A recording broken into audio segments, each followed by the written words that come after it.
We'll move the meeting open. So good morning everybody and welcome to our remote meeting of the Area Planning Committee for the Central and East District. I'm Councillor June Clark, I'm chair of this committee. Now please note that this meeting is being streamed live to the Council's website and will be available for viewing for a minimum of 6 months. I'd like to give a warm welcome to the members present, the officers and any members of the public or the media who are watching this live stream of the meeting. And I'd also like to extend a warm welcome to members of the public who've registered to speak for this meeting as well. Now, before I commence the formal business of the agenda, I need to cover some housekeeping issues so that we all need to follow those so that this meeting can run as efficiently and smoothly as possible. This is not quite new, but there may be some people present today who haven't been present at a virtual meeting before, so if you just can bear with us. For those participating in the meeting, if you could please only speak when invited to by myself, and in order to do that, what you would do is you would click on the chat function on your toolbar, indicate by spelling the letters RTS, right to speak. That'll pop up in my chat box. And obviously I'll bring you in order, just in the same way that we would have done if we'd been in the council chamber and you'd raised a hand. And the officers will alert me when those people have spoken and we'll move down the list. If you can keep your microphone on mute at all times until you're invited to speak. And once invited to speak, please introduce yourself.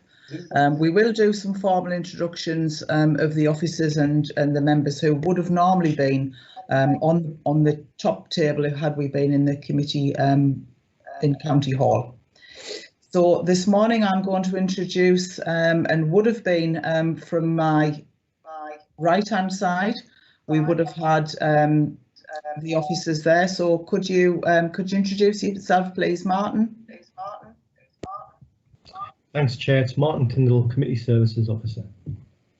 And I believe you're in the role of the minute taker this morning, Martin. That's correct, Chair. Thank you. Thank you. Ian? Good morning, Chairman. My name is Ian Croft from Democratic Services, and I'll just be overseeing this meeting this morning. Thank you, Ian. We do seem to have some feedback back on the sound. I'm not sure whether that's yours, Mr. White. So then moving on, we have Neil. My name's Neil Carter. I'm the solicitor to the committee. Thank you very much, Neil. Obviously, I've already introduced myself. And then over on the right, I would normally have Sarah. Good morning, Chair. I'm Sarah Aldridge. I'm the planning area team leader. Thank you very much, team. So with those introductions, we'll move now into the business of the meeting. And so we'll move into the apologies, please. Ian, could you give us the apologies? Thank you, Chair. We have apologies from Councillors Blaisdell, Day Brown, Cochrane, Hawley and Lang. Thank you very much for those, Ian. Now, do we have any substitute members this morning, please? Yes, Chair. We have Councillor Maitland substituting for Councillor Lang. Thank you for that information, Ian. So item 3 on the agenda are the minutes of the meeting that was held on the 26th of June 2020, and that was also a virtual meeting, but members should have had the minutes via email by now. Those are on pages 3 to 38. Do any members have any items that they wish to raise about those minutes? There's nobody indicated by the chat function up to now, but I'll just double check. Is everybody okay with the minutes of the last meeting? Yeah, right, okay. So we'll move those minutes a true record. Chair, can I move them as a true record, please? Thank you. Thank you, Councillor Davidson. Have we got a seconder? Do we have a seconder for the minutes, please? Yeah. Chair, I'll second them. Councillor Cole, I'll second those. Right, thank you very much, Councillor Could. So with that, that's the business over on that part of the agenda. So we can move on now to the actual applications that are to be determined this morning on the agenda. So this is item 5, and the first application is land to the north of West Farm Paddock Cold Heselden in Seaham. This is an outline application for the erection of one dwelling with all matters reserved. And I will hand you over to Sarah, who will be giving us the presentation for this item this morning. Thank you, Sarah. Thank you, Chair. If you just bear with me a second, I'll load up the presentation.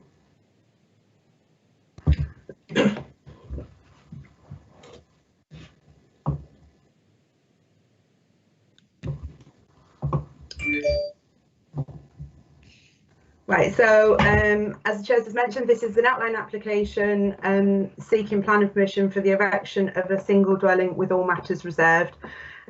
Before I get on with the presentation, just two quite minor updates for members. So paragraph 2 of the committee report describes the site and its location and makes reference to the Pemberton Arms public house.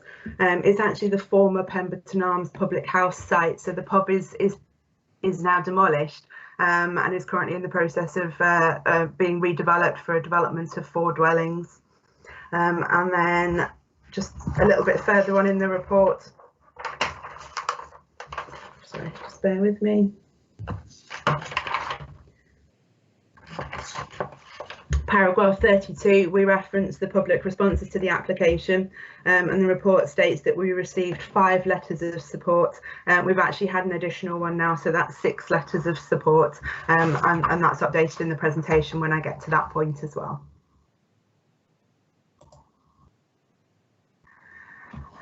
So on this slide here, you can see the location of the application site, both on a location plan and marked on the aerial photograph. It's to the north of West Farm Paddock. It is in the open countryside as identified in the Easington District Local Plan. Cold Heselden itself is a very small settlement, has limited services and is made up largely of small groups of dwellings.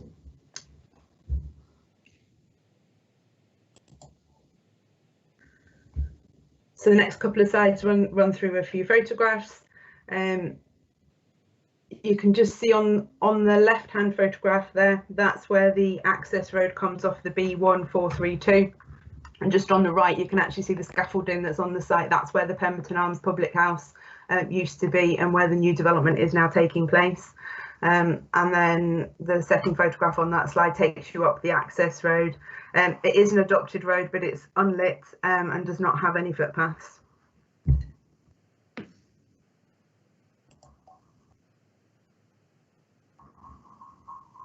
And then on the first photograph on this slide, again, that's where the site access would be.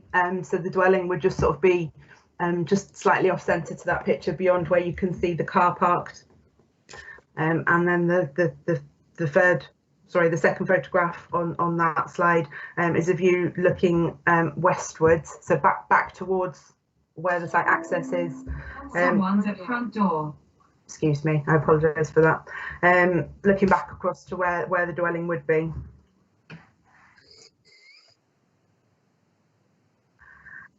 And then slide 5, this one shows a view of the site looking eastwards. The application is in outline with all matters reserved, so this is just an indicative layout showing where the dwelling would be. And you can see that in the red lined area at the bottom there. Just off to the left of the indicative location of the dwelling, you can see where the stables are, and then north of the stables, I believe that's a schooling area.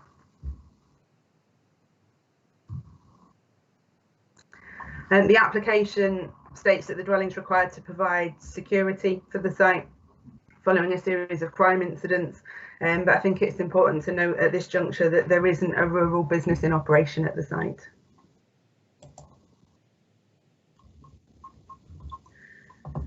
This one just shows for clarification how the site relates or potentially relates to the Seaham Garden Village. At the moment, that site has outline planning permission. We don't know when that scheme will come forward or what the final design and layout of that will be, because it is currently in outline. So this plan is just taken from that outline and indicatively shows how the site might work. What you can see there is there's a village centre almost centrally within the site, and then to the left of that spine road is areas of residential development. and then left of that again. And I think at this stage it's premature to give weight to a future relationship with that garden village when we don't know what that relationship will actually look like.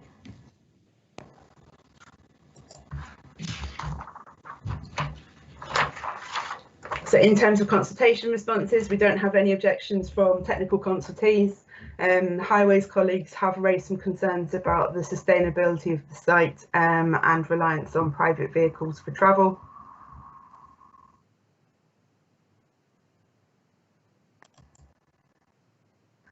And in terms of public responses, we've received 6 letters of support and a petition with 60 signatures on it. We do note that the petition has signatories from a wide ranging geographical area, covering sort of Northumberland down to Teesside.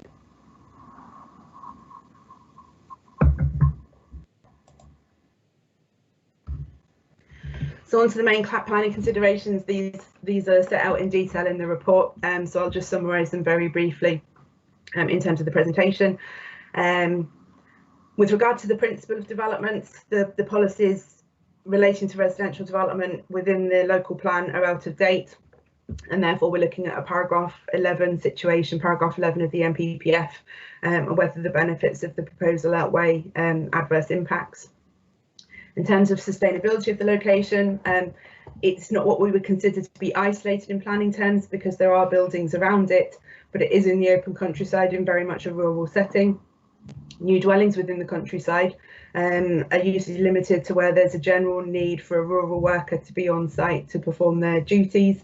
And then PPF does require that new developments should be focused in locations that are or can be sustainable, and thus limiting the need for travel. The nearest bus stops from the site are about half a kilometre away from the site.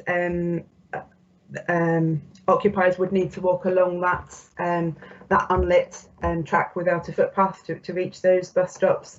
The bus service is approximately 1 an hour and heads to Sunderland, Durham, and then Sunderland to Hartlepool. There isn't particularly easy access to amenities from the site. Merton itself is approximately 2 kilometres away. Dalton Park's a little bit closer, about 1.5 kilometres away, but there are limited facilities within Dalton Park to meet daily needs of the occupants. And we therefore consider that your residents will be reliant on private vehicles. I think it's probably also worth noting that if the garden village actually comes forward along the lines of what we see on the indicative details, it would probably be about 850 metres to the centre of the garden village as the crow flies from the site. In terms of impact on the character and appearance of the surrounding area, the building is somewhat detached from the existing clusters of buildings, and we consider will create a further incursion into the open countryside, which at present still has its rural appearance. We don't have any concerns about residential amenity. The development site as it is could clearly protect the amenities of existing occupiers in existing dwellings, and also provide sufficient amenities for its own future occupiers. There's no particular concerns with regard to highway safety. We do note that the applicant is presenting a case relating to crime and disorder, and as part of the application they have provided incidents or evidence of incidents at the site, but we don't consider that these outweigh the adverse impacts of the development in relation to visual impact and sustainability. So looking at the planning balance then, whilst the proposal will bring some limited economic benefits in terms of the construction of the site and expenditure by future occupants, and potentially reduce any instances of crime, it's not considered that these quite limited and site-specific benefits would outweigh the wider ranging adverse impact created by a dwelling in an unsustainable location, and the impact on the character and appearance of the open countryside. So briefly, in conclusion, it's considered that the adverse impacts of the proposal would significantly and demonstrably outweigh any benefits. In particular, it's considered that the proposed dwelling would occupy an unsustainable location in the countryside, which has poor access to services and facilities and would foster an over-reliance on the private car, and that the proposal would also have a significant adverse impact on the character and the appearance of the countryside at this location. The proposal is therefore considered to be contrary to national and local planning policy, and it's recommended for refusal. Thank you. Thank you for that presentation, Sarah. We do actually have 2 speakers registered to speak on this application. We have first, in the process of people who would like to speak, we have a local member, Councillor Lynn Pounder, who isn't present with us this morning but has provided a statement which will be read out by Ian Croft. And then after we've had that statement, we do have the support of the applicant's agent, Helen Hewitt, who has introduced herself prior to the meeting. So Ian, can I go over to you, please, for you to read out the statement from Councillor Pounder? Thank you, Chair. The statement is thus. I feel strongly about development which is going to have a positive effect on the economy of our county, whilst also resolving ongoing criminal activity. 5 letters of support have been received stating what a positive benefit this property would be to the area. A petition of support with 60 signatures has also been provided. No objections have been received. This scheme is supported by our community. The development will add to our housing supply at a time when our economy has been plunged into depression, our area needs jobs, and a small-scale housing project will use small-scale local tradespeople. Whilst the committee report references it would only make a minor economic uplift, if we added together all small-scale development, this would not be minor, and so we should stop being blinkered and look at supporting our community. There is an ongoing problem with crime which has been raised by supporters of the scheme, and whilst the owner of the site has put in place security measures such as CCTV, these have not deterred criminals from targeting the site. The applicant has risked his own personal safety by staying at the site in their vehicle overnight to protect their property and animals. This is not right, and the safety of a home has never been more necessary during this pandemic. There have been financial costs, but you can't put a cost on the mental anguish resulting from concerns for the welfare of the horses kept at the site. In occasion, the committee report highlights that the site is not sustainable. However, the appeal on a site nearby at Saddleback Cottage called Heselden with similar access and connectivity, which was allowed as the inspector concluded that the site was a sustainable location. It seems perverse that based on the same planning policies, planning inspector considered Cold Heselden sustainable, and yet the committee report does not. We need consistency in decision making. The appeal decision was based before Seaham Garden moved, and now that development has started, this only adds to the site's sustainability. I implore you all to support this development. The benefits of this application are obvious.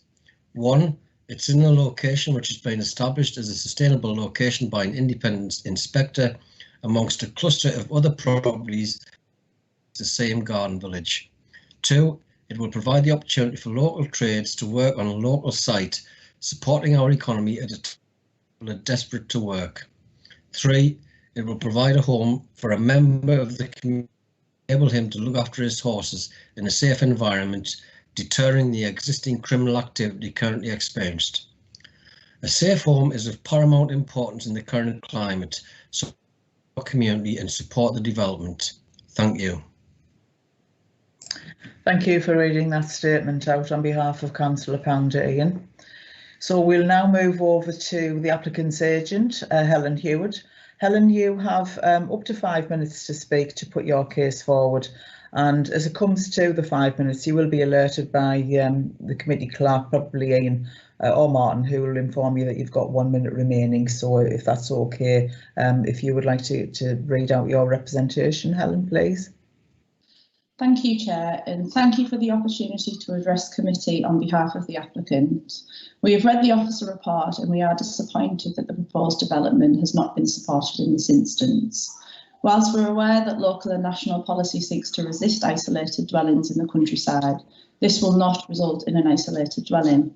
The proposed location is only 35 metres from the existing dwellings in Cold Heselden, where policy requires a minimum of 20 metres in any case. The photos shown by the officer at the beginning of this item didn't actually show the closest dwelling, which is to the south of the site. It would not intrude further into the countryside than the existing buildings on the site, which consist of a large American-style barn with stables inside. There is also a riding arena on the site. Therefore, the proposed dwelling would not appear isolated and is well related to the existing built form which surrounds the application site. Also important to the current application is that the approved Seaham Garden Village is actually in the next field to the location of the proposed dwelling. Whilst details may be currently unknown, a discharge of condition has been submitted to the council, so it's reasonable to expect that the scheme will come forward, which will obviously provide various shops and services within walking distance of the proposed dwelling, regardless of the specific details. And the proposal would ultimately be viewed in context of this large development. The main reason that the applicant is seeking to provide a dwelling at the site is the number of incidents of crime. The site has been consistently targeted by criminals, and this has resulted in a loss and damage to property, which has obviously resulted in financial cost. But gates have also been left open on a number of occasions for horses to wander out onto the public highway, posing a danger to the animals and the road users. This has been a source of great stress and worry to the applicant, and he has on occasion taken personal risk by sleeping in his car to prevent this from happening. Additional security measures such as gate locks and CCTV have been installed. However, these have not deterred criminals from targeting the site. Allowing the development will provide additional security, which would be a permanent deterrent to criminals. The officer report notes that the site is unsustainable and residents would have to rely on private cars to travel. However, allowing a dwelling at the site would actually reduce the trip generation. The applicant currently drives to and from the site at least 2 or 3 times a day, and this would obviously be reduced if he were living on the site. In addition to this, the highway section have raised no objections to the access. Importantly, there was an appeal decision which is referred to in the submitted planning statement, and the councillor has just referred to in her statement. This was on a site, again, for a new dwelling in an extremely similar position in Cold Heselden at Saddleback Cottage.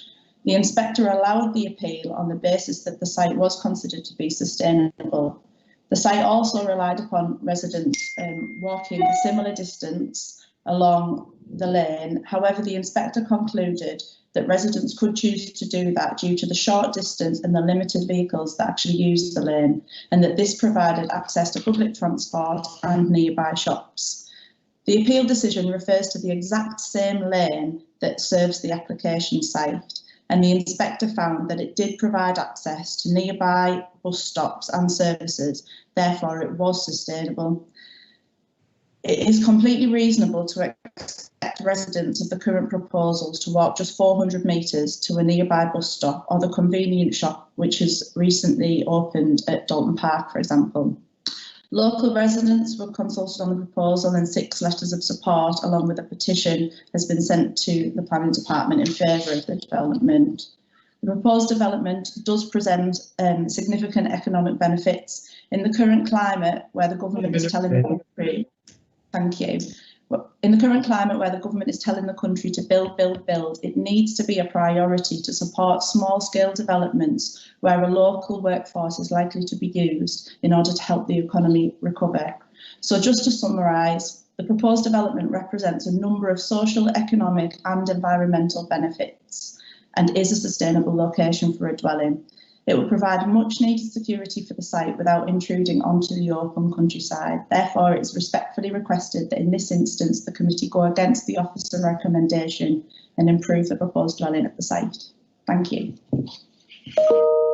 Thank you for that representation, Helen, on behalf of your client. Now I will go back to Sarah. Do you wish to make any comments on those points, Sarah, before we go to committee? Yes, Chair, thank you. If I might just come back quickly on the appeal decision that's been referenced. So Saddleback Cottage is further south than the application site. It actually sits within an enclave in existing buildings, and importantly, it was a conversion scheme. So the application was to convert a building for a new dwelling. The appeal was 5 years ago, so is now a little bit dated. It was in the context of the Pemberton Arms still existing as a public house. And I think circumstances were also slightly different over on Dalton Park with regard to the Morrison store that members will be aware has been built but never yet occupied. I think what we see as officers is that we've had a number now of more relevant appeal decisions recently that reflect quite closely the circumstances of this case. So, for example, the one that's referenced in the committee report in Castle Eden, where access was along a similar road unlit without footpaths, and the inspector actually concluded in that instance, I think it's about 260 metres of that road being in those circumstances would make that an unsustainable location for people to live. In this instance, by my approximation, and I've measured this off of the aerial photograph, so it's probably not going to be entirely accurate, but it's approximately 400 metres from the application site to where it joins the main road there at the site of the former Pemberton Arms. Thank you, Chair. Thank you, Sarah. At this point, just before I go across to the committee, there's a couple of things I'd like to raise. I noticed that we have actually been joined by David Smith, who's the Principal Highway Development Manager. So, David, would you like to just to make yourself known and introduce yourself to the committee, please? Good afternoon, committee. Yes, I'm Dave Smith, Principal Highway Development Management Engineer. I was just obviously looking at this one this morning, and just to draw on sort of new housing developments. We normally look at a publication called the CIHT Journeys by Public Transport, and this document sets out journeys to public transport on foot. And the application site, as Sarah said, is over 400 metres away from the nearest road junction onto the B 1432. Now that walking route should be within that publication. It sets out that the journey on foot should be the comfort level should be adequate for a pedestrian to walk along. So there's no footpath. It's unlit. It's very narrow. You could come into conflict with traffic, and it's about 500 metres to the bus stop, which is hourly. And all those negative aspects, along with sort of low lighting levels, particularly in the winter months, it's not conducive to walking on foot on. And I would agree with obviously me colleague John McGargill, and what he said is that it's not a sustainable location. It's not attractive for pedestrians to walk across.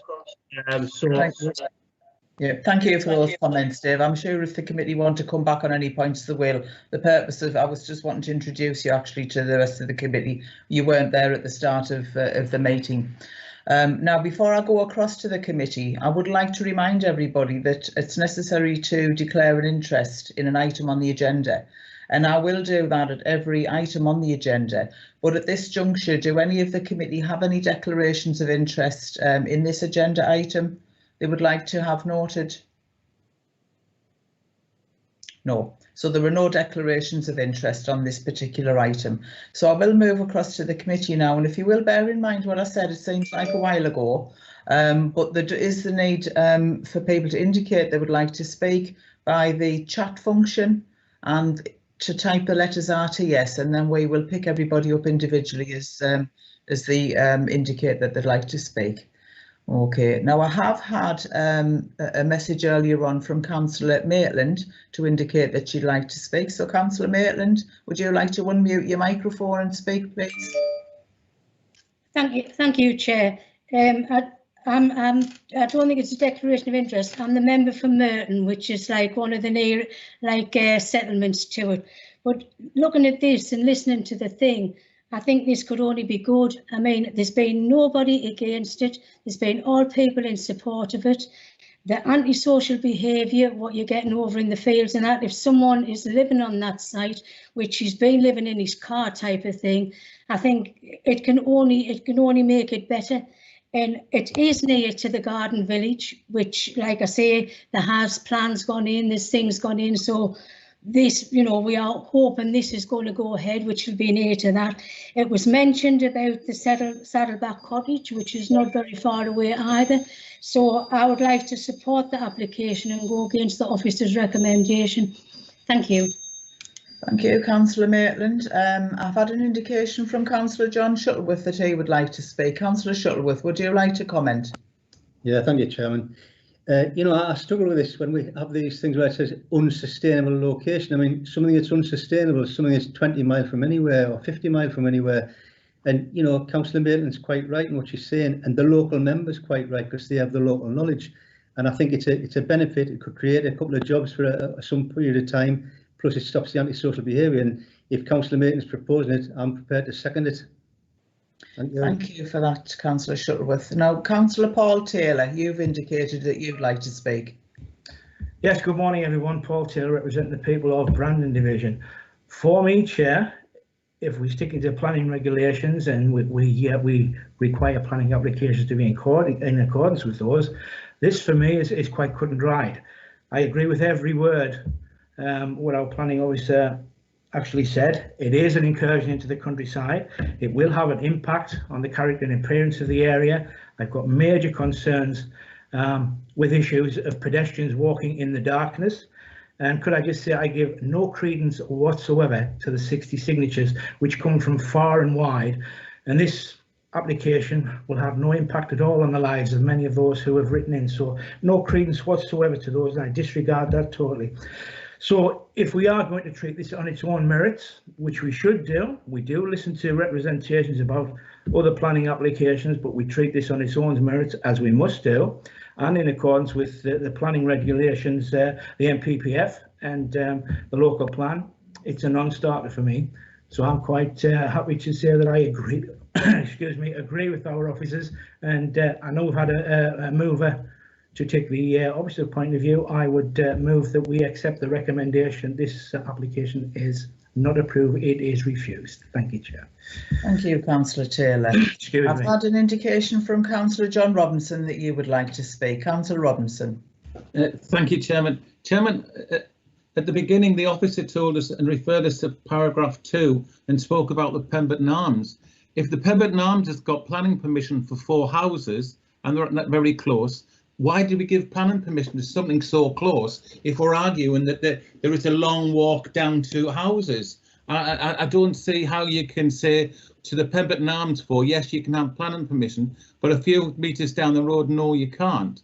We've heard how close the Seaham Garden Village is going to be, and I specifically looked at the plan that you did, and I've actually put it up on my computer. I can see at the moment, I'd like to know why is this one so totally different to the Garden Village and to the Pemberton Arms it just, to me, doesn't seem to be that far away. Thank you, Chairman. Thank you, Councillor Robinson. Sarah, would you like to come back on that last point, please? Yeah, yes, please, Chair. The Pemberton Arms is actually at the end of that 400-metre track. So the Pemberton Arms sits on that main route, almost directly adjacent to the bus stops. Okay. I don't actually have anybody at the moment indicating that they'd like to speak. We have had a mover and a seconder to go against the officer's recommendation for this application. We have also had a mover to support the applicant's recommendation. Do we have a seconder for that to approve the officer's recommendation?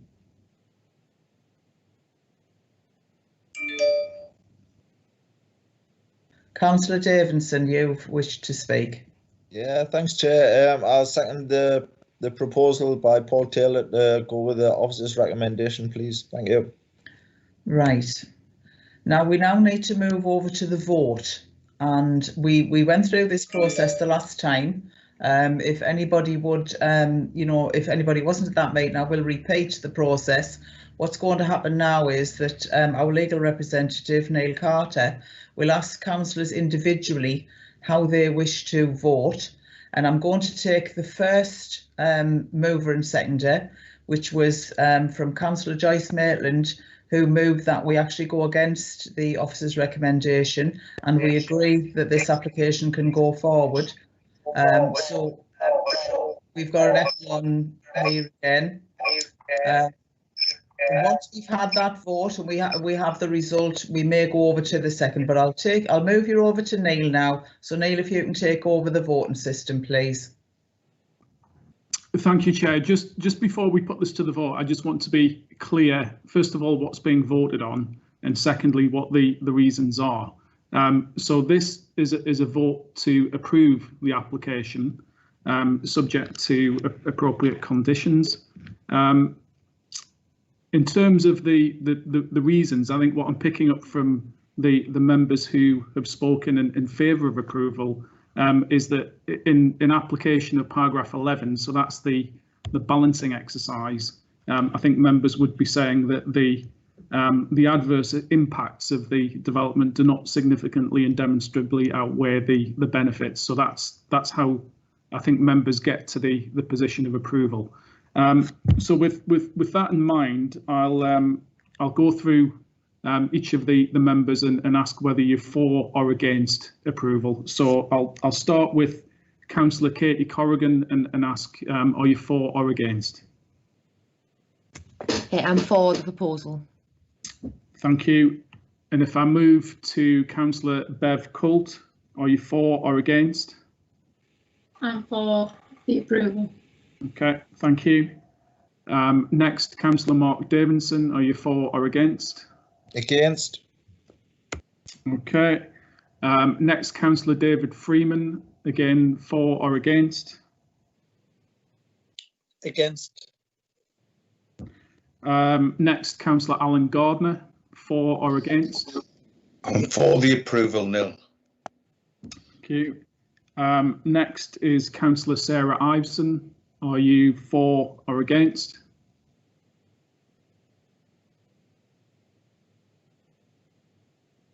Councillor Iveson, are you with us? Yes.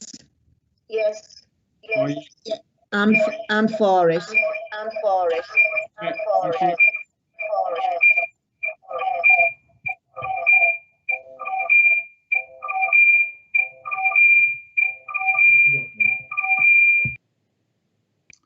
Next, I'll ask Councillor Richard Manchester for or against.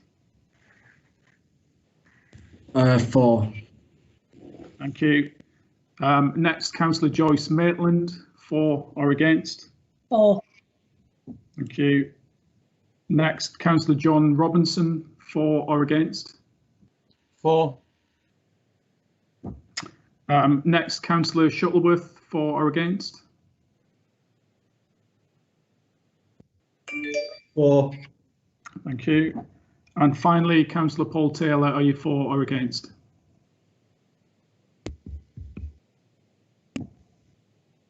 I'm against, Chair. Sorry, I had a bit of problem unmuting there. Chair, I make that 8 for and 3 against. Thank you, Neil. Yeah, messages are flying in here, actually. I'm sorry, I'm being slightly distracted by what's on the other screen. So in that vote, which is to approve this application, members have voted 8 for and 3 against. Now, you keep me right here, Neil, but I don't think that means that we need to go to the other motion, which was to support the officer's recommendation. But I can see that Sarah wants to come in. So, Sarah, would you like to come in? Yes, Chair, thank you. Quickly, just to reiterate that if members are approving the application, it would need to be subject to a suite of conditions, but also a Section 106 agreement because the site is within the 6-kilometre coastal buffer zone. So we would be looking for a contribution of £756.61 to mitigate against that impact. Yes, thank you for adding that on, because we do need to recognise and remind applications that there is an obligation for those sort of contributions. So, Neil, do we need to go to the second motion? No, Chair, we don't. The application's been decided. So thank you very much, committee. That agenda item is now closed. So Helen, if you would like to stay, you're more than welcome. If not, you can just leave the meeting at this point. Councillor Davidson, you've indicated you'd like to speak. Thanks, Chair. I just wanted to say that the suite of conditions and things, could we get them agreed with the chair and the vice chair, like we would normally do, because that hasn't been mentioned, please. Thank you. Yeah. You're right to point that out, Councillor Davidson, because we normally do, and actually some of the applications from last month have come through during the course of the month to be agreed, those recommendations to be agreed by myself and Councillor Lang. So thank you for that. So now, committee, we will move on to item 5B, and this is numbers 1 to 4 Green Lane in Durham, and this is for a change of use from 4 C3 residential buildings to 4 B1 office buildings, and this presentation is going to be given by our planning officer Jennifer Jennings. So Jennifer, can we move over to you now, please? All right, thank you, Chair. I'll just put the presentation up now for viewing. It's just loading, just a moment.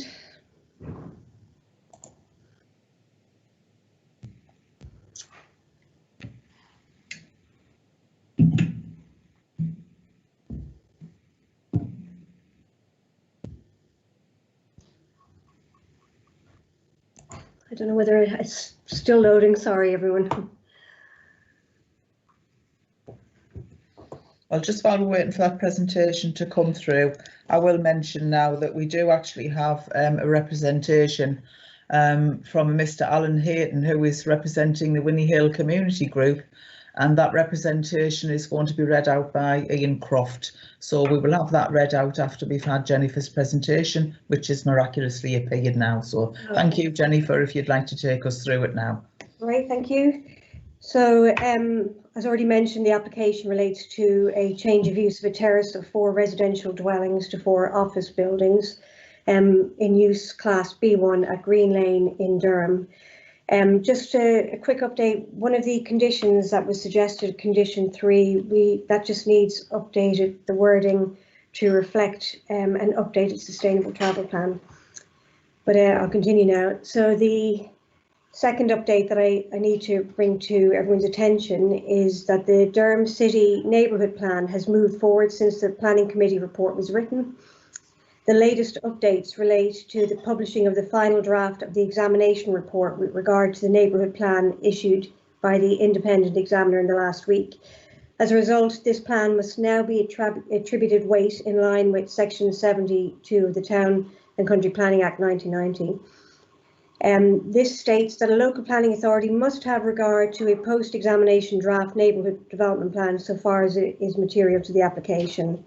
However, as detailed within paragraph 48 of the NPPF, where changes are required, less weight to be given to those policies, so it's very much dependent on the examiner's recommendations.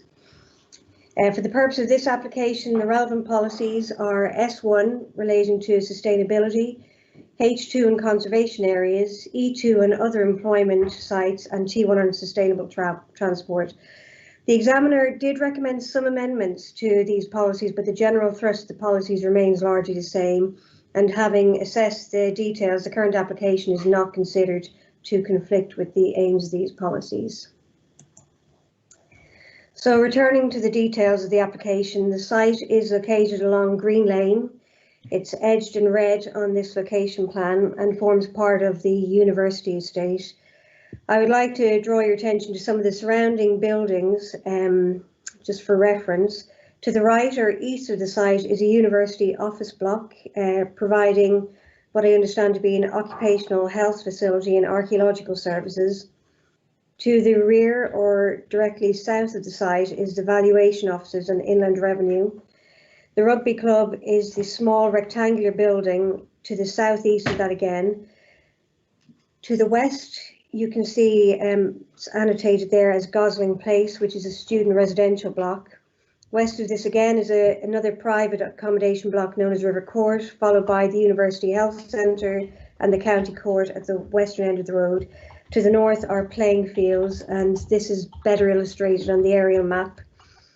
You can see these located to the north, which incidentally is also a designated greenbelt area. The relationship of the nearest office buildings to the application site's evident here.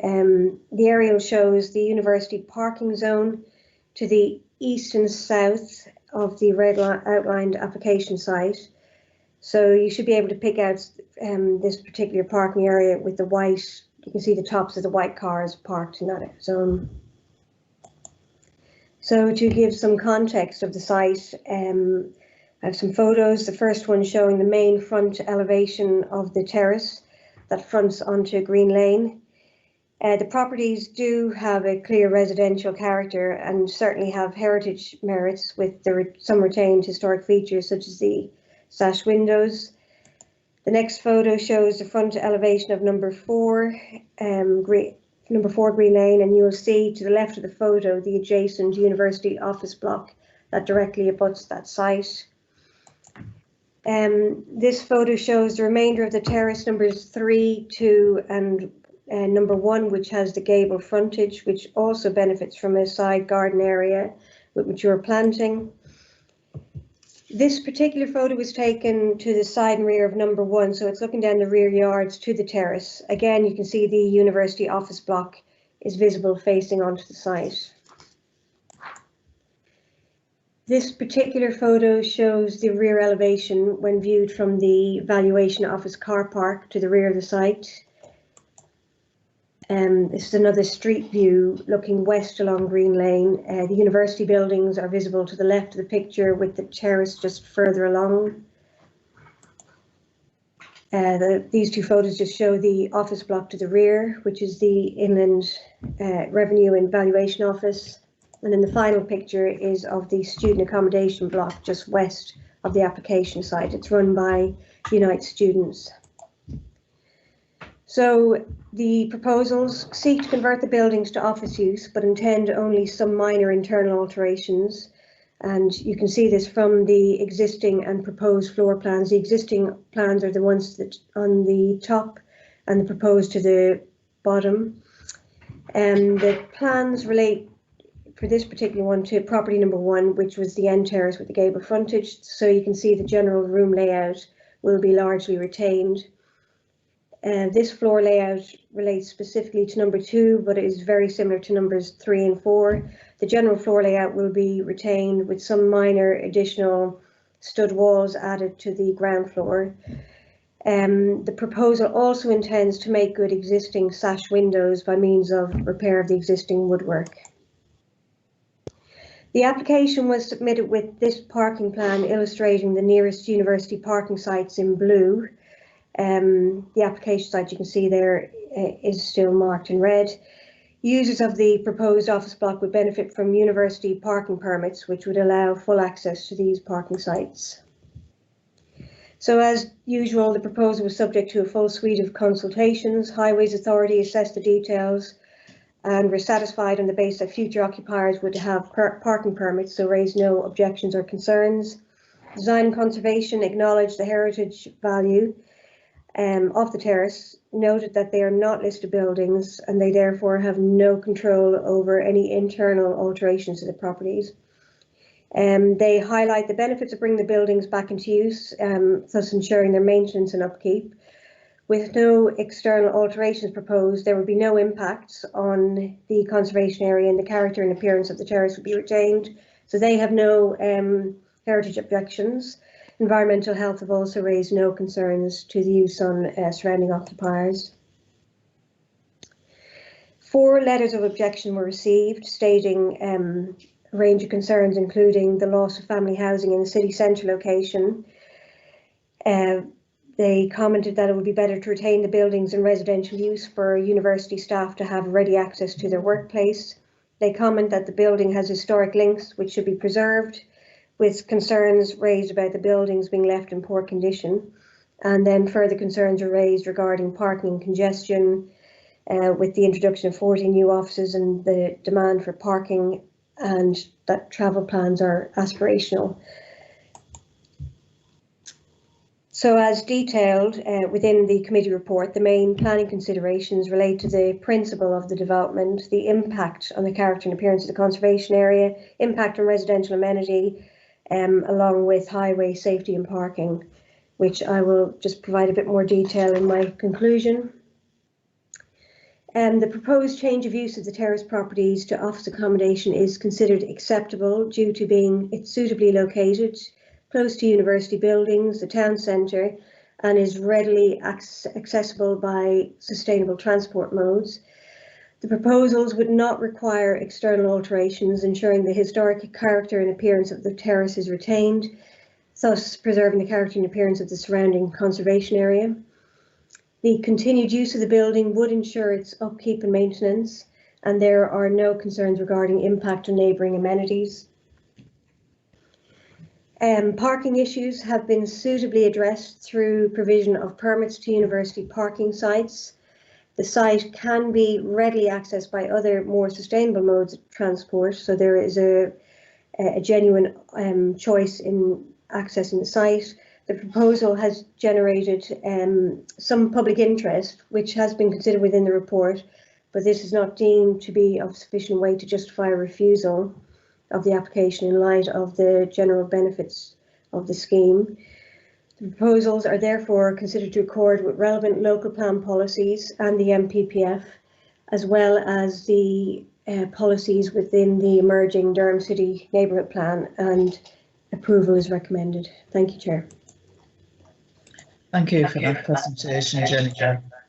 Can I remind all the committee members to have their iPads or machines on mute, please, until you wish to speak, and that you need to send the RTS chat function if you do wish to speak, just to avoid that nasty feedback that we seem to be getting from time to time.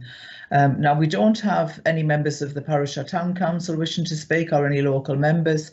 However, as I mentioned before, we do have a statement from an objector, Mr Alan Hayton, who has written this statement on behalf of the Winnie Hill Community Group, and that statement is going to be read out by our officer Ian Croft, who also will be reminded if we're moving towards the 5-minute mark. So Ian, can we have the statement from Mr Hayton now, please? Thank you, Chair. It had been our to attend the committee meeting, but unfortunately, due to the situation which faces us at present due to COVID-19 and the need for the meeting to be conducted via Zoom, we are unable to take part in person, but provide a statement. To support our original written objection to this application, we would like to make the following comment. In our initial objection, we refer to the claim that the construction of the large-scale Palatinate building on Stockton Road, opened in 2012, was intended by the university to address all its office requirements now and in the future, and at that time this claim was central in supporting their application for approval. The planning officer states that it is accepted that with any different needs emerge over time, and it is not unreasonable for the university to seek out further office accommodation. The officer further states that the application must be determined on its own merits, regardless of what intentions of the university may have had with regards to office accommodation. This would appear to indicate that any argument can be presented in order to gain approval, and then it can be conveniently disregarded when it has served its purpose, as it would appear with the Palatinate building. The planning officer refers to the proposed change of use of the dwelling houses can be suited in this location, given the close nearby university facilities. Most of the land nearby is open land given to sporting activities, i.e. Durham City Rugby Club, the Cricket Club and the Rowing Club. There are also flats and the Magistrates Court nearby, plus some university offices, which no doubt will be relocated at some point to the university's expansion plans. Consequently, we would consider the reference to close ties as being rather exaggerated and given more emphasis than needed. Durham University in the past that it takes its responsibility for protecting the heritage of Durham City very seriously, and yet these Victorian railway cottages, which Durham University have owned for some time, have been allowed to disintegrate into such poor state that it is now claimed that the conversion to offices will actually help preserve these buildings. As the last vestige of this heritage, Durham University should be restored both internally and externally, instead of merely incorporating them within their plan. The NPPF Part 16, Conserving and Enhancing the Historic Environment. Assets range from sites and buildings of local historic value to those of the high significance, such as World Heritage Sites, which are internationally recognised to be of outstanding universal value. These assets are an irreplaceable resource and should be conserved in a manner appropriate to their so that they can be enjoyed for their contribution to the quality of life of existing and future generations. The point clearly being made is that buildings do not have to be on the scale of to be retained for the benefit of future generations. Consequently, the Victorian railway cottages should be conserved as residential, fully restored as a gamble of the period in which they were created in, and history evolution depicted within them. The committee report under Planning Policy paragraph 9 refers to NPPF Part 2, Achieving Sustainable Development. However, NPPF 2 Part A to B does not appear to be referred to and states a social objective to support strong, vibrant and healthy communities by ensuring that a sufficient number and can be provided to meet the needs of future generations. By retaining the Victorian railway cottages family homes, the above objective is achieved and a mix of quality residential homes is maintained, which would comply with the policy of maintaining and preserving balanced communities. Paragraph 36 of the committee report refers to the applicant's statement, which claims potential benefits to local trade. Obviously, that would be a possibility rather than the properties being. However, there will be more immediate and long-term benefit for local businesses if the properties were housing, giving a 7-day trade to both shops and evening premises, and also avoiding the loss to trade if the offices were relocated. The planning report also refers to paragraphs 47 and 48 within the planning consideration and assessment section. The app refers to a site which is at the far end of Green Lane and not located within the city centre. We are not sure what the relevance of paragraph 47 is, as there is no bus stop anywhere near this location and the bus service on the adjoining Winnie Hill has been withdrawn. Therefore, it will have no bearing on the application. The reference to paragraph 48 is also surprising, as it refers to Sadler Street, which is in the city centre. It only reinforces the point that even more family residential accommodation is being taken out of circulation in order to facilitate Durham University's poorly thought out expansion. It is also reported that highways have no objections because they can issue parking permits, and they have 202 parking spaces which are operating under capacity at present. We would make 4 points. At present, COVID-19 is having an impact on university staff working practice, and consequently all of their car parks could be described as operating under capacity. During normal non-COVID-19 times, Green Lane is awash with cars, so approval of this application will simply result in the displacement of present car use. When the business scale is completed and during its construction, Green Lane will become an obvious choice as a car park. Again, present car users will be displaced. Even now, during COVID-19, if you take a walk down Green Lane, you'll see that the parking spaces located there are in high demand.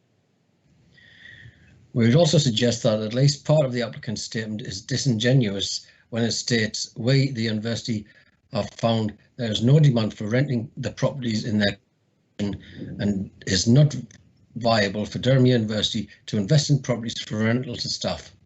Conversion to office use restores the bringing them back into beneficial use. It is anticipated that this will be a short-term proposal until there is a proposed bespoke office accommodation for the Faculty of Arts and Humanities. Works have also been designed to facilitate conversion back to residential in the future. We would highlight 2 points. First, you claim there is no demand for renting the properties in their current condition or viable for them to invest in.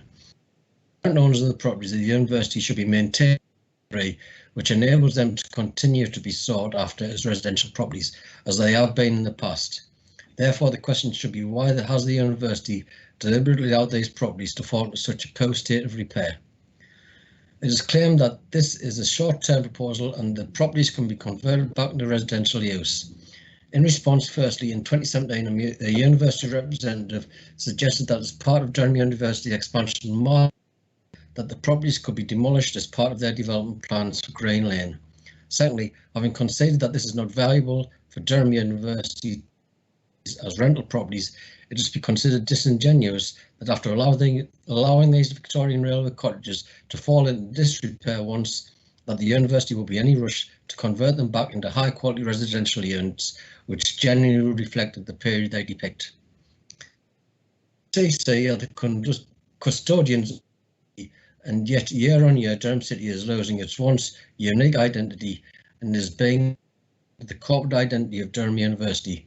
By approving this application, DCC would merely be endorsing this loss of Durham City's identity and heritage. We have been assured by DCC conservation officers that the Victorian railway cottages have been afforded protection and can't be demolished, which back in 2017 a senior university representative said was a possibility. To convert these railway cottages, which up until now have been used as residential properties, into 14 office rooms. The planning officer's report refers to design conservation and for their views on the proposals.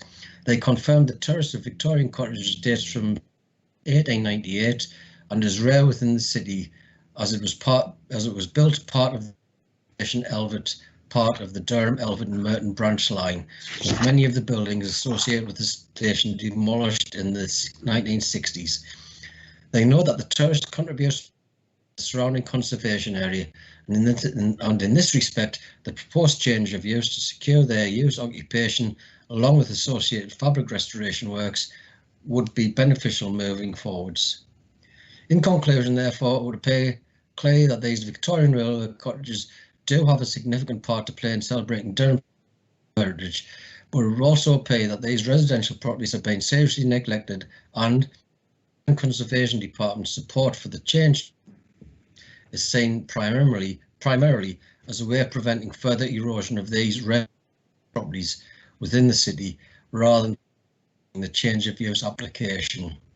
As part of safeguarding Durham City, this application should be refused, and the properties completely refurbished by the university and continue to provide much needed housing in this corner of Elvet for either local residents or university staff. Thank you.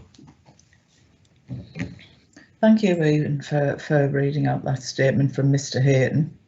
I will move back to Jennifer. Jennifer, is there any points you'd like to come back on, please? Thank you, Chair. Yeah, just a couple of points, really, just to reiterate that the proposals before us are for the change of use to office buildings in this specific location. So regardless of previous approvals at other university sites, this proposal must be determined on its own merits as the acceptability of office units within this location. I have mentioned previously it is very much a mixed use area, but we still consider that the site is well related to other university premises, some of their offices, as well as student accommodation. Just the concerns raised about the current state of the properties, from our perspective, we consider that the reuse of the properties will most certainly be beneficial to their maintenance and upkeep. And in this particular case, the extent of alterations are quite minimal and would not prevent the reversion of the properties back to residential use at a further date. And whilst we do agree that there would be merits to the proposals being retained as dwellings, at the end of the day, the proposal before us is for their change of use, and this has been considered acceptable. And we just don't feel there'd be solid grounds for refusing this because of a loss of housing. We do consider that the use of the buildings as offices can also contribute to a vibrant community as well. The other point raised regarding the bus stop, that there may not be a bus stop along Old Elvet, but there certainly are bus stops covering main routes along New Elvet, and this is just under 500 metres away. The parking issues have been discussed previously, certainly within the committee report, within my own presentation, and we consider that the site is sustainably located and accessible by various means of transport, walking, cycling, so any users do have a genuine choice to access the site, and we do feel that's a key point. And I guess the final point, we do consider that the reuse of the offices, we don't consider that it would be detrimental to their heritage value. Thank you. Thank you, Jennifer. Now at this point I'm going to move across to the committee for debate and questions, but I would like to raise the point I raised earlier. If any of the committee have any declarations of interest that they'd like to mention now in any capacity with this application, please make it known. So do any of the committee have any declarations? Yes, Chair, Councillor Alan Gardner. I'm declaring that I work for Durham University. Thank you, Councillor Gardner. And now you indicated that you wanted to speak, so was it about that matter that you wanted to speak? It was, Chair. Yeah, right, so I'll take you off the list of future speakers. Are there any other committee members who would like to declare an interest? No. So I'll move across to the members who have indicated already that they would like to speak. But Councillor Gardner, can you take the hand off your screen, please, before we start? Right, thank you very much for that. So Councillor David Freeman, you've indicated that you would like to speak.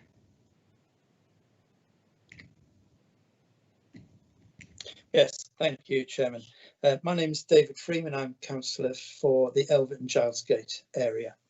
I have a lot of sympathy in the objection letter that was read out from the local residents association. I do think they covered the points of why this is quite an unsatisfactory application.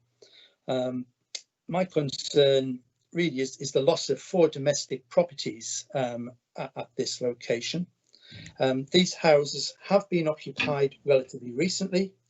Perhaps not this year, but certainly in the last few years there have been people living there, and the university is claiming that no one wants to live there now, but I think that is largely down to the actions of Durham University, who have allowed these properties to run down to a state where no doubt university staff would not want to live there, but that is because of the university's actions, not because of the desirability of those 4 properties. The properties are only metres away from other non-student residential properties, in that there are a block of non-student properties within metres of this location. So it's not really the case that these are just 4 terraced houses that are surrounded by office blocks of either the university or central government. It is to some extent a residential street if you include all the student properties. And finally, we've heard that the properties are actually the last remaining relics of what was Elvet railway station. Originally, when these houses were built, these were cottages for railway workers, so people that worked at the station, and therefore I think there is an historic reason for preserving these properties as residential properties. The historic environment of Durham is not just about the cathedral and the castle, it is also part of our industrial heritage, that at one point we had 3 railway stations all within a very short distance in Durham, and to say this is the last remaining vestiges of Elvet railway station. So I think there's some grounds for saying that as historic buildings, they should be preserved as residential properties, which they were built for. I find difficulty seeing any benefit to this application. It's only further damaged by Durham University, who have a long history of causing many of the problems that my city experiences today. The university should, I think, as the residents have said, look to invest in these houses, which would allow university staff to actually live in the city centre rather than having to move out because they can't find a house in the city because they're full of students. So I know that the residents have raised NPPF Part 16 and H2, and I think they're both policies which would seem to contradict approving this application. So that's all I've got to say. Thank you. Thank you, Councillor Freeman. Now I'm going to bring in Neil Carter now. Neil, you've indicated you wanted to speak, so I think it's probably relevant to bring you in now. Thank you. Thank you, Chair. It was just in connection with Councillor Gardner's declaration of interest. I think he's essentially declaring a pecuniary interest in connection with his employment. So it was just to advise him that he does need to withdraw from the meeting. Now, I'm not entirely sure what the arrangements for that is, but I'm assuming there's a function whereby he can sort of disengage from this process and then be brought back in. I think we'll go to our technical guy for advice there, unless you happen to know how to do that, Councillor Gardner. I have absolutely no idea at all, Chair, so advice would be appreciated. Do we have some advice Chair, that Councillor Gardner can withdraw? Yes, Chair, I can remove Councillor Gardner from the meeting and then I'll invite him back in when this item is finished. That's marvellous, Ian. Thank you very much. I knew somebody would know how to do that. Thanks very much. So, yes, thank you for raising that, Councillor Gardner, and we look forward to seeing you for the last item. I take it you'll disappear. Right, we've lost Councillor Gardner from the screen, so we'll go ahead now with the rest of the speakers who've indicated. So, Councillor Bev Cool, you indicated you'd like to speak. Yes, thank you, Chair. Councillor Bev Cole, Ashton Witten Ward. Chair, if I may just ask the officer for some clarification with regards to the floor layout plan, because I couldn't make it out very clearly. Are these 4 buildings, are they going to have adjoining doors so they can move between the buildings? Is it able to confirm that, please? Yes, Jennifer, go ahead. Thank you. No, they will basically all have their own individual entrance, so there's no inward. The walls will be retained between each of the buildings. Okay. Thank you. Yeah. I think from what I picked up from the floor plan, it only looked as though there was a couple of walls that were going to be introduced, and the way that the doors opened, some of the houses, the doors looked as if they were going to open in a different direction to they do now. Yeah. So yeah, but thanks for clarifying that, Jennifer, and thanks for asking that. Councillor Taylor, Paul Taylor, you had indicated to speak. Yes, thank you, Chair. I think it's really sad, this, Chair, is the first thing I'd like to see. I mean, the contrast between the new buildings and those beautiful railway cottages, and thanks to Councillor Freeman for what he said there. I agree with every word he said, and Mr Hayton as well. It was lovely to hear the history, a lot of which I must confess I didn't know. But the contrast was stark, was it not, councillors? 3 beautiful looking railway cottages surrounded by the corporate cloak enveloping the rest of Durham University, enveloping probably the rest of this area. I just find it very, very sad, quite honestly, that we're looking to making these beautiful residential cottages into offices. And as I say that, I can't quite believe it, because in my mind's eye, we see those lovely buildings again, or I do anyway. I find it difficult to make a case against this. I think the planning officer, Jennifer's got it absolutely right. I don't think anything we can do with this is sustainable on appeal, although we don't like to, we should do this, treat it on its own merit and have our say and make a decision. But I really can't see us winning this one. I wish we could. And I think that's all I've got to say. I'm just very, very saddened by this. I mean, I wish the university would be a proper participant in our community of the City of Durham, because it is a community, although a fast diminishing residential community. I wish they would play their part and do something nice for a change. Thank you. Thank you, Councillor Taylor.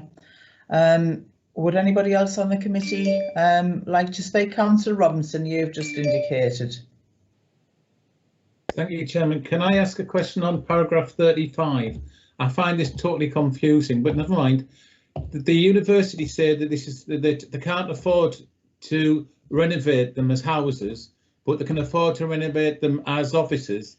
But by the way, we'll put them back to houses when we've finished, which seems to me a bit of a slap in the face. But never mind, that's my personal opinion, and I apologise for expressing it.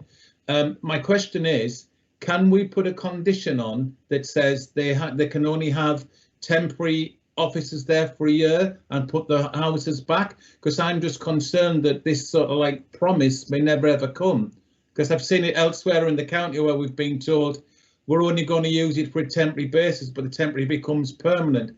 Is it possible to put a condition on? Councillor Taylor's nodding no, so I assume the answer's no. Well, I think we'll go to the officers, Councillor Robinson, if you don't mind. Jennifer, is that something you would answer, or is that Neil?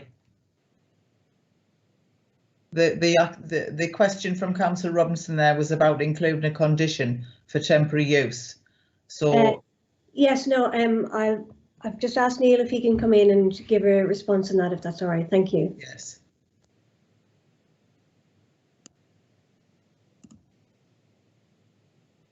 Neil, you're on mute. Sorry, Chair. I thought I turned that off. Thank you. I think the short answer is that it'd be very difficult to impose that type of condition. You know, clearly the planning office has assessed the application on the basis of its merits as a permanent change to office accommodation. You know, if this was a situation where you know, there was some doubt about the impacts, such that a trial period was required so that we could assess what those impacts are, then, you know, it might be appropriate in those circumstances for a temporary or time limited permission to be granted. But in this particular case, we're just not in that situation, so I don't think there would be any proper justification for a temporary permission here. Thank you for allowing me to ask that, Chairman. Thank you for that, but an interesting point to explore. Councillor Shuttleworth, you've indicated you'd like to speak. Yeah, I fully agree with what Councillor Freeman said, and I fully agree with what Councillor Taylor said. But you know, the university, whatever they ask this council for, they get. That monstrosity on Durham Road off Holgar Street, that building there, people up there were up in arms 10 years ago about that. They got that, and they're just getting away with murder. And people in this city, and I've got quite a few friends in the city, the residents are sick of it. And that's just my comment. You know, I know exactly what's going to happen because the planners are going to have to allow it, you know. Thank you for your comments, Councillor Shuttleworth. Although I'm chair, I actually have a question myself, which will probably go to Neil or Jennifer. Paragraph 17 of this report talks in the NPPF about conserving and enhancing the historic environment. And I just wonder, given what we've heard about the historical context of these buildings, whether there is something that we could put in. You know, periodically you see when you go around old cities, the blue plaque on the wall, that type of thing. And I wondered, I mean, it has been mentioned in the report that they intend to retain the outside appearance of these buildings as they were, which would indicate the heritage use. I wondered if there was something that we could perhaps encourage or suggest to them, that they actually put something on the outside. It may be that sometime in the future there's a historical railway trails developed, you know, in Durham. And I do agree with Councillor Freeman. There was information given there about, you know, the historical railway stations in Durham, which I also was unaware. So I just wonder if there would be anything we could suggest to them of that nature.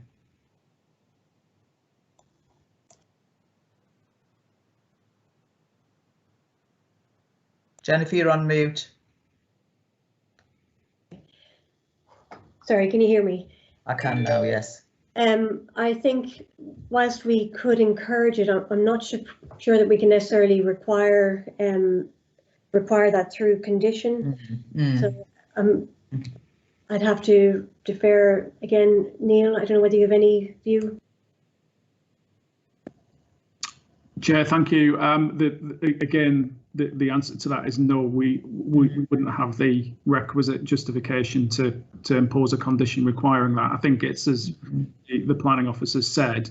If that message, you know, if members' wishes are that message should be relayed back to the university, then that could be done. But it's purely just a sort of encouragement message, really, not something that can be required.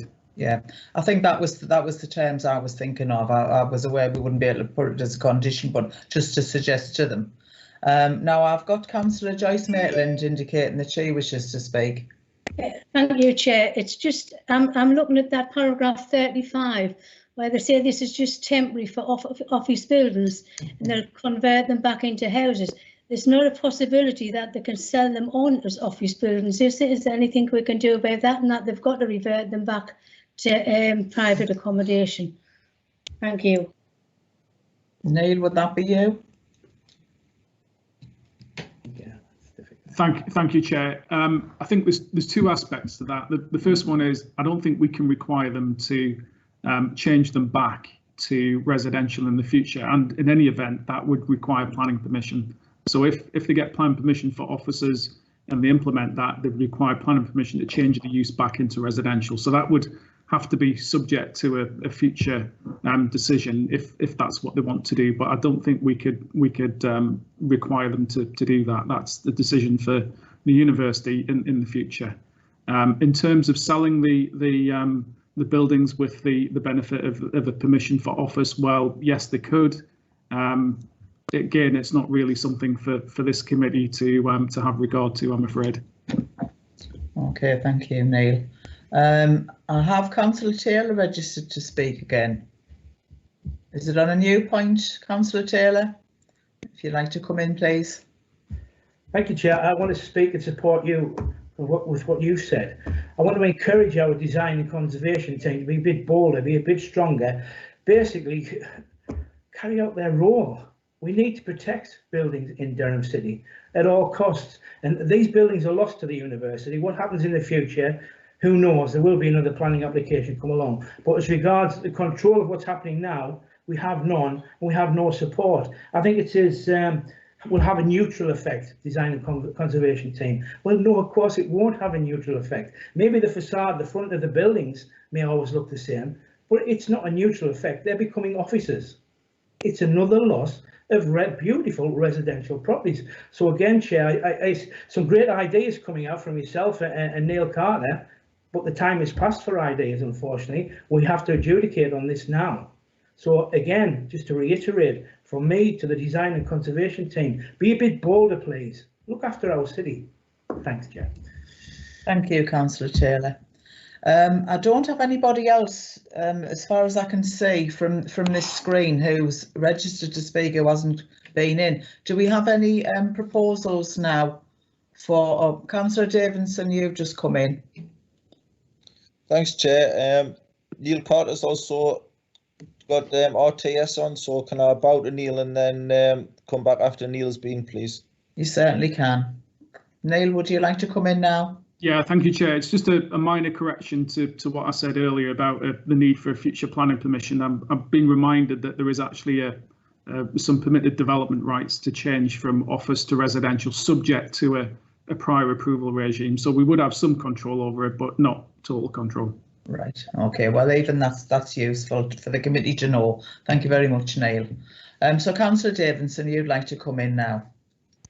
Thanks, Chair. This seems to be my role in this committee. I don't think that any of us actually like the proposal. Far rather they were residential, but I think that from the information we've got in front of us, we can't make any other decision other than to approve the officer's recommendation. So I move approval of the officer's recommendation, please. Thank you. Thank you, Councillor Davidson. Now, do we have a seconder for that proposal? Do we have a seconder to move approval of the application? Chairman, I'll second that. Councillor Maitland. Right, thank you, Councillor Maitland. So, Neil, if you can take over now and go to the vote, please, with the roll call. OK, so this is a vote for approval of the application, subject to conditions in accordance with the officer recommendation. So I'll start with Councillor Katie Corrigan. Are you for or against that? I'm for the proposal. OK, thank you. Next, I'll ask Councillor Bev Coult. Are you for or against? I'm against the proposal. Next, Councillor Mark Davidson. For or against? For. Thank you. Councillor David Freeman, are you for or against? Against. Again. Okay. Councillor Gardner's not here. Councillor Sarah Iverson, are you for or against? 4.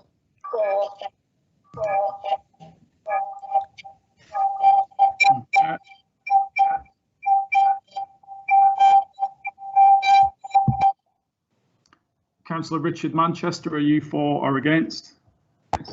4. Thank you. Councillor Joyce Maitland, for or against? 4. Thank you. Councillor John Robinson, are you for or against? 4. Thank you. Councillor John Shuttleworth, are you for or against? Councillor Shuttleworth, I think you're on mute there. Reluctantly 4, because I know to go to an appeal. Okay. And Councillor Paul Taylor, are you for or against? I am against. Okay, thank you. So that's 1, 2, 3, 4, 5, 6, 7. Chair, I make that 7-3 for the proposal. Was there anybody who abstained there? No, I don't believe there was. No, we won less because Councillor Gardner's not with us. That's the case. Yeah. Right. Well, thank you for that committee. So I do see that has been moved for approval with a vote of 7-3. So thank you very much. I think that was a very healthy debate, and I think we would agree that we would like to see some comments passed back to the university for some sort of future work with our conservation people, if that's possible, please. And the recommendation that you mentioned, Neil, you'd had clarified. So thank you very much for that committee. Can we bring Councillor Gardner back in now, please? Ian, are you able to do that? I'm calling back in, Chair, but he hasn't responded yet.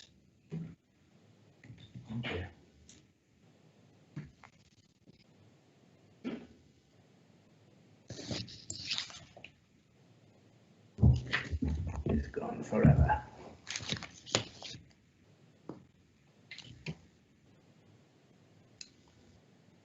Well, he won't have known how long that. But Chair. Sorry, Ian, you were breaking up there. Sorry, yes, Councillor Gardner's back in the meeting now. Right, okay, you're back in the room, Councillor Gardner, that's great. So we'll move on now to the third item on the agenda, item 5C.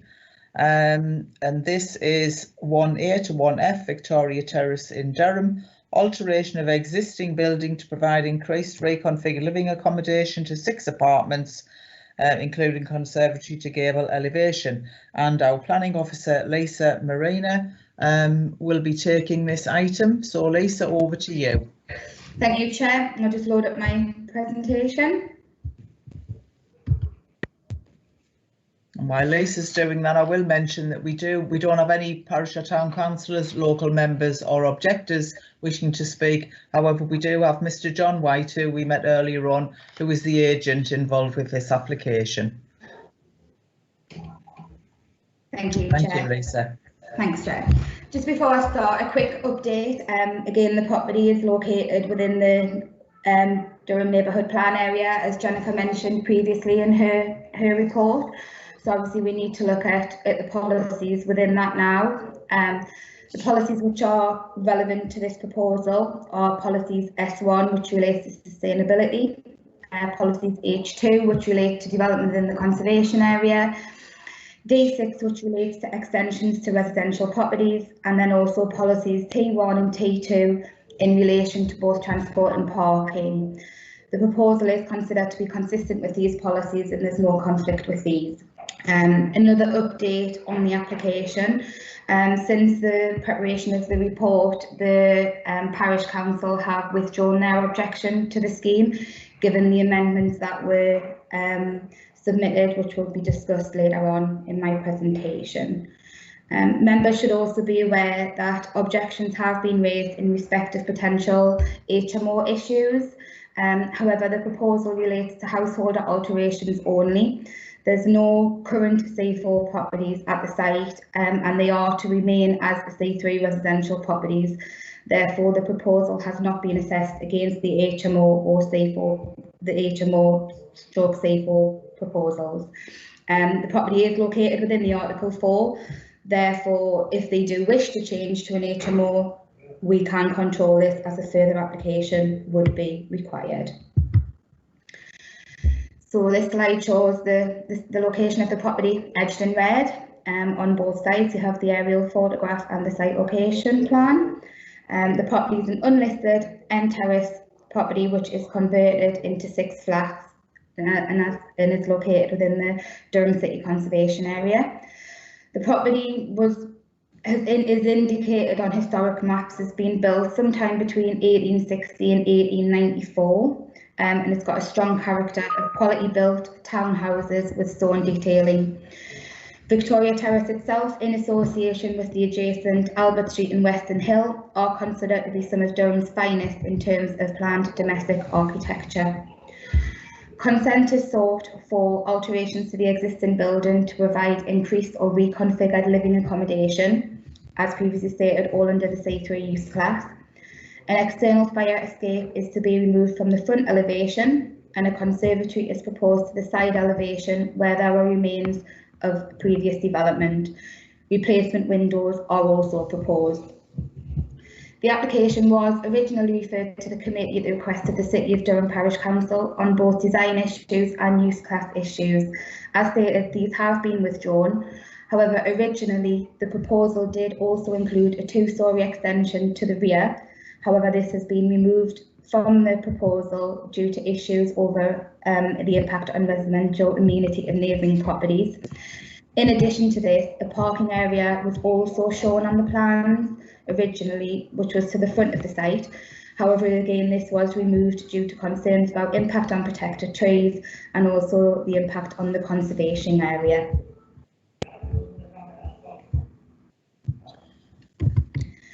Some site photographs now. We see a couple of photographs of the front of the property. You can see the protected trees which are on site and also the front garden area. That is originally where the parking area was proposed, which has been removed from the property. Some other photos here. In the top left-hand corner, it shows the property on the right-hand side behind the trees, and then you also have the amenity building on the left-hand side, which is the grey building, and that's part of the nearby student development site. That's an amenity building which is not lived in, essentially. It's like an office building. And on the bottom photo to the right there, you can see the back of the property. Originally, the extension was proposed to go full width across that property, and that was removed. The view is down from Albert Street, and you can see limited views to the side of the property. You can only see the rear of the site until you're closer to the property. These photographs here show the side of the property. So you don't see the side until you actually come down towards the bottom of Albert Street, approaching the side. You can see the outline of the previous built development for the side there, and that is where the conservatory is proposed to be built. Here we have some existing plans. The next 3 slides actually go through the existing and proposed plans of each level, and I'll explain the increase in the bedroom spaces. So on the ground floor, there's 2 apartments. One has been increased from a 1-bed to a 2-bed, with the other being increased from a 3-bed increased to a 3-bed from a 2-bed, and obviously the conservatory is proposed to the side. We have the first floor plan. On this one, we have 2 1-bed flats being increased to 2-bed flats. And then the top floor, we have a 2-bed property remaining as such, but with internal alterations, and a 2-bed property becoming a 3-bed. So overall, there was an increase in the number of bedrooms by 5. We have some elevations here, existing and proposed front and rear elevations. You can see the conservatory to the side. And then the side elevations there, again showing the conservatory and obviously the replacement windows there as well on all of the plans. In respect of consultees, we had no objection from the Highways Authority. The property is within the controlled parking area. In terms of design and conservation, the proposal would have a neutral impact. Ecology and the tree officers both raised no objections subject to relevant conditions which are outlined in the report. So as previously stated, there is now 3 letters of objection as opposed to the 4 originally received, and they come from residents and the City of Durham Trust. Concerns in relation to the number of bedrooms that were originally proposed as being 11 adding on to the existing property, however this has been amended. Objections over the extension, which would obviously increase the mapping of the building, again, that has been removed. The car park area, again, which has been removed. There was concerns regarding no pre-application discussions being carried out, and that there was information missing in terms of whether it was a C3 or C4 proposal. However, as stated, it was C3, therefore this information was not required. In terms of there was support in terms of tidying up the property, but obviously objections to the extension. Following the reconsultation of the plans, which showed the removal of the parking area and the extension and the addition of the conservatory, the City of Durham Trust provided further comments welcoming the removal of some of the parts, and that their comments had been addressed, but they were still concerned about the potential for the conversion to HMO status, and that the increase in the bedroom space would have an impact on general residential amenity. They also considered that some conditions could be relevant if the proposal was approved. In respect of the planning considerations, we have the principle of the development, visual impact of the development on the conservation area, impact on residential amenity, highway issues, train ecology issues, and then all other issues are considered, all outlined in the report. So in conclusion, the principle of the development and the impact upon the visual amenity of the area and residential amenity is considered to be acceptable. Again, and there were no highway objections to the scheme. The proposal therefore is considered to meet the requirements of the MPPS and relevant local plan policies, as well as satisfying the requirements of Section 72 in respect of the enhancement to the character and appearance of the conservation area. The objections and concerns have been taken into account, however, on balance, it was not considered that their concerns were sufficient enough to justify the refusal of the application. Thank you, Chair. Thank you, Lisa, for that presentation. Now, as I previously stated, we have no speakers from the Parish Council, local members or objectors. However, we do have Mr. John White who would like to speak on behalf of the applicant. Mr. John White, are you able to go ahead with what you'd like to say now, please? Yes, thank you, Chair, and thank you, committee. The applicant has recently acquired this property, which is not in a good state of repair, as it has been neglected and unsympathetically altered over a significant period of time. My brief is to refurbish the entire building in its private garden in order to return the building to its former glory, whilst increasing its marketability and desirability to potential tenants. It is hoped the proposed development will have a significant and positive effect on the building itself, its setting, the local area and the wider conservation area. The major elements to be considered are the removal of the unsightly steel fire escape from the main front east elevation, replacement of the unsympathetic windows with painted timber windows, the reconstruction in a period style of a timber conservatory to the south elevation where one has previously existed, internal alterations to enable removal of the external escape stair and to increase the marketability and desirability of the property, all of which will allow the repair of the paving and steps and the garden to the east, which would improve the wider environment and the conservation area. And also to alter the building to provide direct access from the ground floor flats to the garden so that the outdoor space can be enjoyed by the residents. It's been confirmed throughout the application process that the current building is occupied by a mixture of professionals and family groups, and as such it will remain marketed as that and will remain in use class C3. There is no intention from the applicant to change the use class. And in any case, as the case officers mentioned, given it's in an Article 4 area, this would be controlled by the committee at a future date, should it be required. But there is absolutely no intent from the client to do that. It is to remain as such with professionals and family groups. The intention is simply to provide a little bit of increased revenue to enable the repair and refurbishment of the property and maintain it for the future. Thank you. Thank you, Mr. White. Lisa, is there anything you'd like to come back on before we go to the committee? No, thank you, Chair. No. Oh, okay. Right, committee, we'll move over to you, but as I've done in the previous agenda items, I'm just going to remind everybody at this point, if anybody has a declaration of interest or you've thought of a declaration of interest, could you declare that now, please? No. Okay, thank you for that, committee. So we will go over to the speakers. Councillor Shuttleworth, you've indicated you'd like to speak. I think it's a simple one with this one, so I'll just move approval. Thank you. Okay.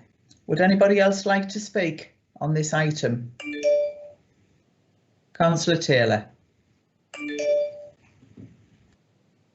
Councillor Paul Taylor, would you like to speak now? I would love to, Chair, as soon as I get unmuted, otherwise you won't be able to hear me. I just want to warmly welcome this and say thank you to Mr. White, and please pass my thanks on up to the Chair on this, but from other members of the committee, I think, as well, because it's nice to see an application come forward where the applicant has listened and talked to people and worked with people to make it sympathetic and to fit in with our city. It's quite refreshing, actually. So from me to you, Mr. White, thank you so much, and please pass that on. Thank you. Thank you, Councillor Taylor. Councillor Freeman, you've indicated you'd like to speak. Yes, thank you. I was trying to declare an interest, but my mute button wouldn't switch off. So firstly, just to declare an interest, I am a member of City of Durham Parish Council. I know that we've apparently removed our objection, but I'm not on the planning committee, so I had no input at all in anything that the planning committee objected to or withdrew. But like the other two members, I do warmly welcome this application. I think as it was originally submitted, it was very negative. And certainly I would have been opposed to the original application. But as Councillor Taylor said, the applicant has listened. The worst aspects have been removed, leaving us with a property that is much in need of some attention. It's going to get that attention. And I would just urge the agent, yes, please restore the garden area. It really does stand out as you drive down North Road that this one property has had most of the plants actually removed. And I think restoring the garden really would enhance the property and, as the applicant says, probably enhance the income for the new owner. So yes, I would support the recommendation. Thanks. Thank you, Councillor Freeman. So this application has been moved by Councillor John Shuttleworth. We are still looking for a committee member to second that motion. Happy to second that, Chair. Right, Councillor Taylor. Would anybody else like to speak before we go to the vote? No? Right, members. Neil, can I take it over to you, please, to do your roll call for the vote? Thank you. Thank you, Chair. So this is the vote for approval of the scheme subject to conditions as set out in the report. So I'll start with Councillor Katie Corrigan. Are you for or against? I'm for. Thank you. Next, Councillor Bev Coult. Are you for or against? I'm for. Thank you. Thanks. Next, Councillor Mark Davidson, are you for or against? For. Thank you. Councillor David Freeman, are you for or against? For. Thank you. Councillor Alan Gardner, are you for or against? Neil, thanks. Sorry, Councillor Gardner, I didn't actually hear whether you said you were for or against. Oh. Okay, so you're for that. Okay. Thank you. Councillor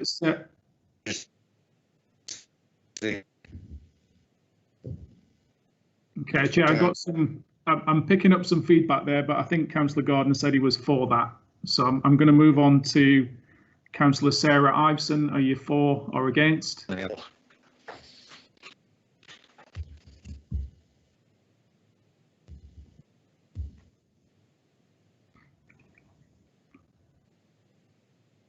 Councillor Iveson, can you hear me? No. I'm for. I'm for. I'm for. I think that's only one vote there, Neil.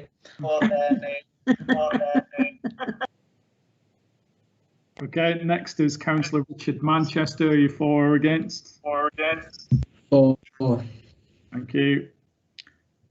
Councillor Joyce Maitland, are you for or against? For.